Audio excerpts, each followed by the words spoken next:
ಆಷಾಢ ಮುಗಿದು ಶ್ರಾವಣ ಮಾಸ ಆರಂಭವಾಗಿದೆ. ಸಾಲು ಸಾಲು ಹಬ್ಬಗಳು ಬರ್ತಿವೆ. ನಾಳೆ ಶ್ರಾವಣ ಮಾಸದ ಮೊದಲ ಹಬ್ಬವಾದ ವರಮಹಾಲಕ್ಷ್ಮಿ ಹಬ್ಬವಿದ್ದು ಹಬ್ಬದ ಖರೀದಿಗೆ ಜನ ಮಾರ್ಕೆಟ್ಗೆ ಮುಗಿಬಿದ್ದಿದ್ದಾರೆ. ಅದರಲ್ಲೂ ಕೆಆರ್ ಮಾರ್ಕೆಟ್ನಲ್ಲಿ ಜನಸಾಗರ ಹರಿದು ಬಂದಿದ್ದು ಉಸಿರುಗಟ್ಟೋ ವಾತಾವರಣದಲ್ಲೇ ಹಬ್ಬದ ಖರೀದಿ ಜೋರಾಗಿ ನಡೆದಿದೆ.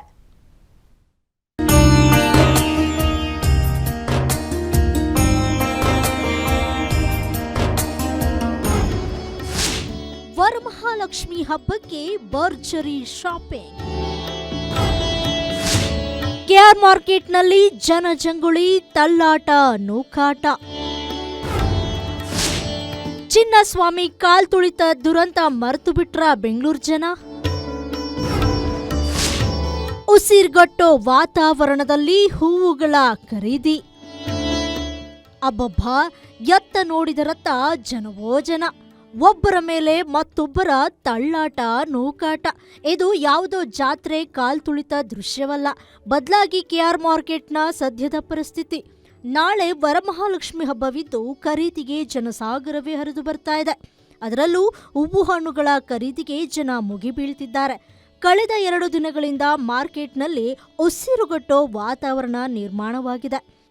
ಈ ದೃಶ್ಯಗಳು ಚಿನ್ನಸ್ವಾಮಿ ಕ್ರೀಡಾಂಗಣದಲ್ಲಿ ನಡೆದ ಕಾಲ್ ತುಳಿತವನ್ನ ಮತ್ತೊಮ್ಮೆ ನೆನಪಿಸ್ತಾ ಇದ್ದು ಜನ ಚಿನ್ನಸ್ವಾಮಿ ಕ್ರೀಡಾಂಗಣದ ದುರಂತವನ್ನ ಮರೆತಂತೆ ಕಾಣ್ತಿದೆ. ಹೂವಿನ ಮಾರ್ಕೆಟ್ನಲ್ಲಿ ಕಾಲಿಡಲು ಜಾಗವಿಲ್ಲ. ನಾಳೆಯೇ ಹಬ್ಬ ಇದೆ ಎಂದು ಇಂತಹ ಉಸಿರುಗಟ್ಟೋ ವಾತಾವರಣದಲ್ಲಿ ಜನ ಖರೀದಿಸುತ್ತಿದ್ದಾರೆ.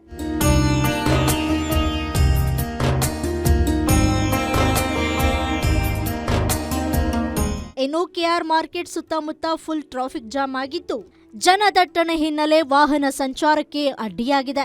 ಟ್ರಾಫಿಕ್ ಕ್ಲಿಯರ್ ಮಾಡಲು ಪೊಲೀಸರು ಹರಸಾಹಸ ಪಡ್ತಾ ಇದ್ದಾರೆ. ಮತ್ತೊಂದೆಡೆ ಮಳೆ ಹಿನ್ನೆಲೆ ಹೂವುಗಳ ಬೆಲೆ ಗಗನಕ್ಕೇರಿದೆ. ಜೊತೆಗೆ ಹಣ್ಣುಗಳ ಬೆಲೆಯೂ ಕೊಂಚ ಹೆಚ್ಚಾಗಿದೆ. ಯಾವ ಹೂವಿಗೆ ಮಾರುಕಟ್ಟೆಯಲ್ಲಿ ಹೆಚ್ಚು ಬೆಲೆ ಇದೆ ಅನ್ನೋದನ್ನ ನೋಡೋದಾದ್ರೆ, ಯಾವ ಹೂವು ಎಷ್ಟು ದರ? ಕನಕಾಂಬರ ಕೆಜಿಗೆ 2,000 ರು ಇಂದ 3,000 ರು ಕೆಜಿ. ಮಲ್ಲಿಗೆ ಕೆಜಿಗೆ 1,000 ರು. ಮಳ್ಳೆ ಹೂವು ಕೆಜಿಗೆ 600 ರಿಂದ 800 ರು. ಕಾಕಡ ಹೂವು ಕೆಜಿಗೆ 600 ರಿಂದ 700 ರು. ಸೇವಂತಿಗೆ ಕೆಜಿಗೆ 500 ರು.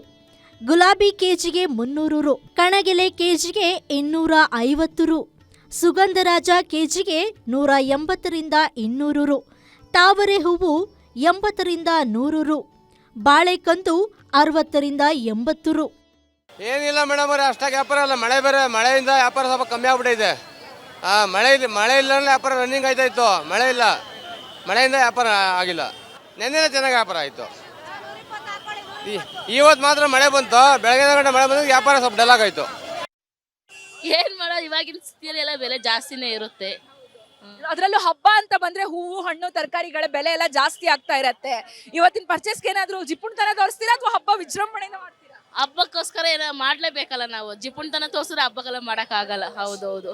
ಅಲ್ಲಿ ಹಬ್ಬ ರೇಟ್ ಜಾಸ್ತಿ ಇದ್ರು ಓಕೆ, ಭರ್ಜರಿಯಾಗಿ ಪರ್ಚೇಸ್ ಮಾಡಬೇಕು. ಇಷ್ಟು ವರ್ಷ ಆಚರಿಸಿಲ್ಲ, ಇದೇ ಫಸ್ಟ್ ವರ್ಷ. ಹೌದು, ಇನ್ನು ಭರ್ಜರಿಯಾಗಿ ಶಾಪಿಂಗ್ ಆ ಥರ ಏನಿಲ್ಲ. ಅಮ್ಮನಿಗೋಸ್ಕರ ನಮ್ಮ ಕೈಲಿ ಏನಾಗುತ್ತೋ ಅದನ್ನ ಮಾಡ್ತೀವಿ ಅಷ್ಟೇ. ಒಟ್ನಲ್ಲಿ ಹಬ್ಬದ ಖುಷಿಯಲ್ಲಿ ಜನ ಮೈ ಮರೆಯದಿರಲಿ. ಹಬ್ಬಕ್ಕಿಂತ ಜೀವ ದೊಡ್ಡದು. ಎಲ್ಲರೂ ವರಮಹಾಲಕ್ಷ್ಮಿ ಹಬ್ಬವನ್ನ ಸಂಭ್ರಮದಿಂದ, ಮುಖ್ಯವಾಗಿ ಆರೋಗ್ಯವಾಗಿ ಆಚರಿಸಲಿ ಅನ್ನೋದೇ ನಮ್ಮ ಕಳಕಳಿ.